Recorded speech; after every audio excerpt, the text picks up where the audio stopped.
Hello, Assalamualaikum warahmatullahi wabarakatuh dan salam sejahtera. Ketemu lagi dalam Info Poli bersama Andy Hakim. Terima kasih kerana menonton channel ini. Seperti biasa kami share beberapa info untuk anda. Guys, pada hari Senin 18 Januari 2021, perhatian para SSR-ians tertumpu ke Bombay High Court.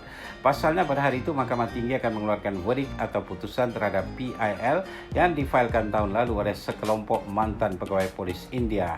Kes ini berkaitan dengan pemberitaan atau coverage dua media utama di India, yaitu Republic TV dan Times Now, tentang siasatan kematian Sushant Singh Rajput. Verdict yang dikeluarkan Mahkamah Tinggi itu mengatakan perbicaraan oleh media atau trial by media terhadap sesuatu kes yang masih dalam proses investigation dianggap sebagai gangguan terhadap proses keadilan.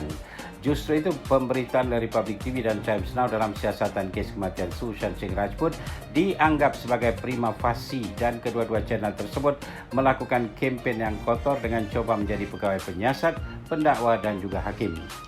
Walau bagaimanapun, Mahkamah menolak untuk mengenakan tindakan terhadap kedua channel tersebut sebab Mahkamah merasa yakin kedua-dua channel ini akan memperbaiki laporan atau coverage mereka untuk mengelakkan kedua-dua channel itu dikenakan tindakan keras oleh Mahkamah.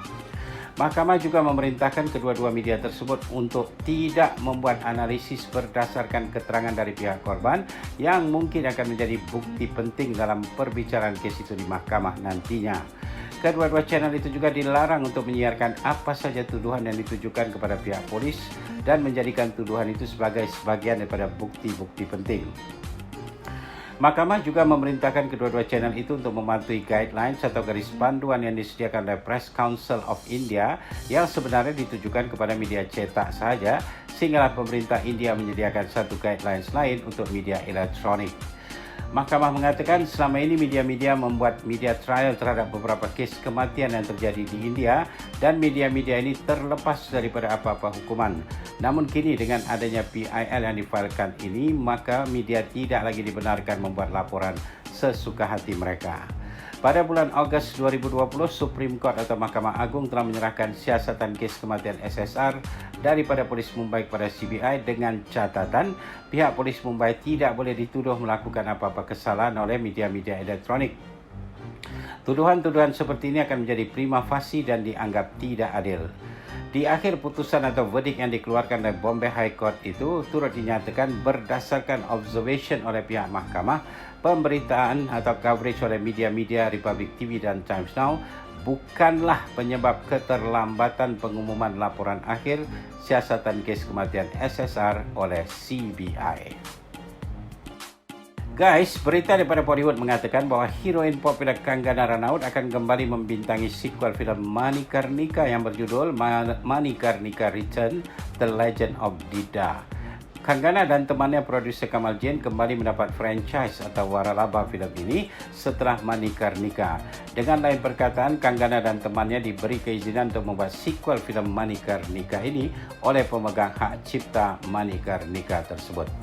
Menurut satu sumber, sequel filem Manikarnika ini akan lebih hebat daripada filem Manikarnika asal dengan pertambahan jumlah kru dalam tim pembuatan filem ini untuk menjadikan filem ini berskala internasional. Tim filem ini juga berhasrat menampilkan kehidupan real seorang wanita yang dianggap hero. Filem ini akan memulai syuting pada bulan Januari tahun depan.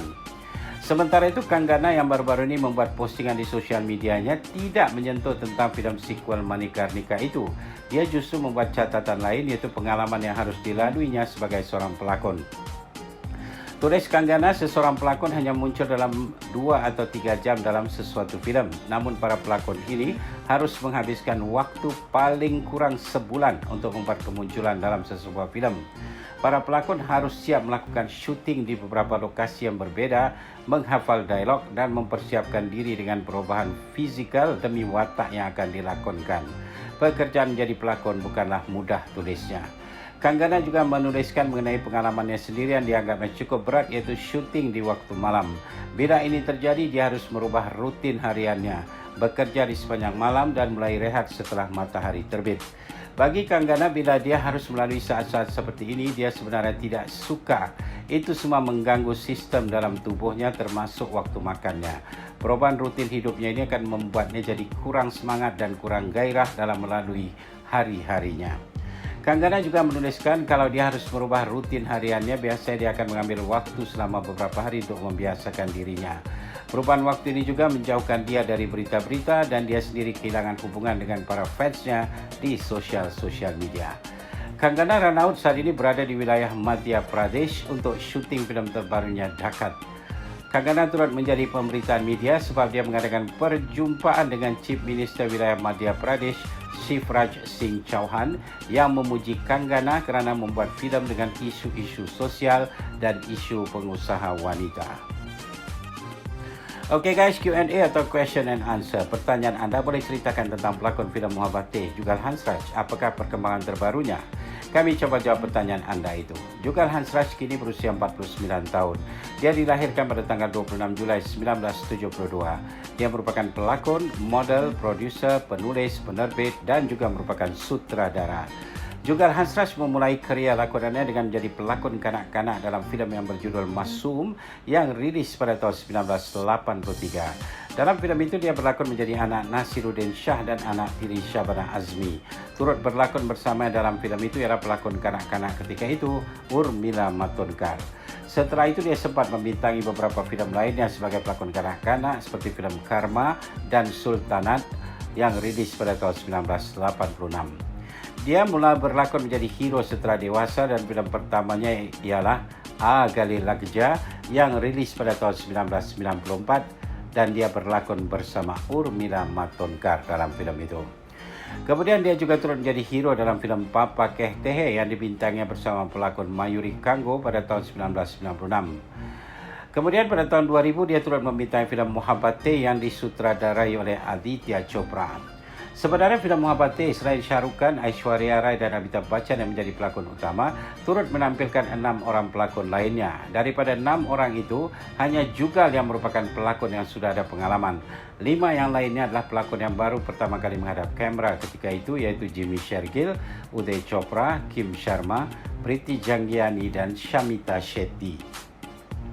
Jugal dipilih membintangi filem itu kerana wajahnya yang baby face. Dia berusia 28 tahun ketika itu, namun berlakon menjadi mahasiswa di sebuah universiti. Pada waktu itu tidak diketahui kenapa dia jarang muncul dalam filem. Namun jawapannya akhirnya diketahui juga bila tahun lalu, tahun 2020, dia diwawancarai oleh media Hindustan Times. Jugal dalam wawancara itu tidak menyebut secara langsung bahwa dia turut didiskriminasi di Bollywood. Dia hanya mengatakan dirinya bukan berasal daripada keluarga filem. Dia adalah outsider dan tidak mempunyai dukungan dalam industri filem Bollywood. Sudah pasti kenyataan ini akan menyebabkan langkah anda sebagai pelakon tidak pasti dalam industri ini, kata Jugal. Walau seseorang pelakon itu berusaha sedaya upaya, namun kerana tidak memiliki seorang pun yang boleh menasihatinya, maka segala usahanya itu tidak akan berhasil. Bagi Jugal, seseorang yang berasal dari keluarga filem mungkin lebih sesuai berada dalam industri itu sebab dia akan mendapat dukungan dan bukannya outsider. Jugal Hansraj juga pernah menjadi sutradara untuk 2 judul filem, iaitu Roadside Romeo pada tahun 2008 dan Pyar Impossible pada tahun 2010. Dia juga menulis 2 novel dan yang terbaru akan menemui pembaca dalam tahun 2021 ini. Menurut Jugal lagi, dia suka bekerja walau dia bukan berasal dari keluarga filem.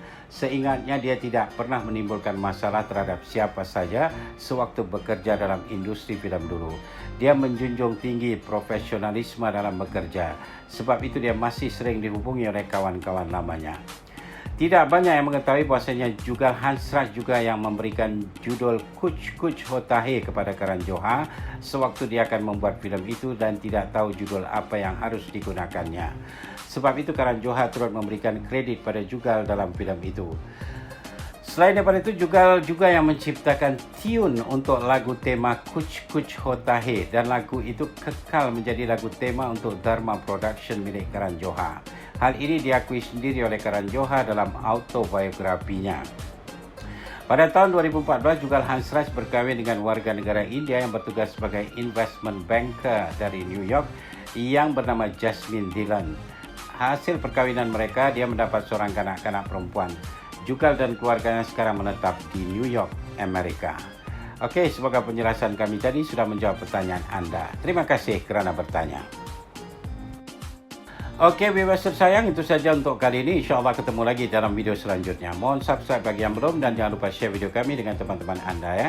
Pertanyaan, pendapat atau komen Anda silakan tulis di ruangan komen di bawah, atau Anda boleh juga mengirimkan pertanyaan Anda ke Messenger Facebook kami atau DM di Instagram kami. Guys, kami mengalu-alukan pertanyaan dari Anda. Anda boleh bertanya apa saja tentang Bollywood yang sekarang atau Bollywood yang dulu-dulu. Dipersilakan, kami akan coba jawab pertanyaan Anda itu. Terima kasih kerana menonton channel ini. Terima kasih Malaysia, terima kasih Indonesia, terima kasih di mana juga Anda berada. Sekian, wabillahi taufiq wal hidayah. Wassalamualaikum warahmatullahi wabarakatuh. Jumpa lagi. Bye for now.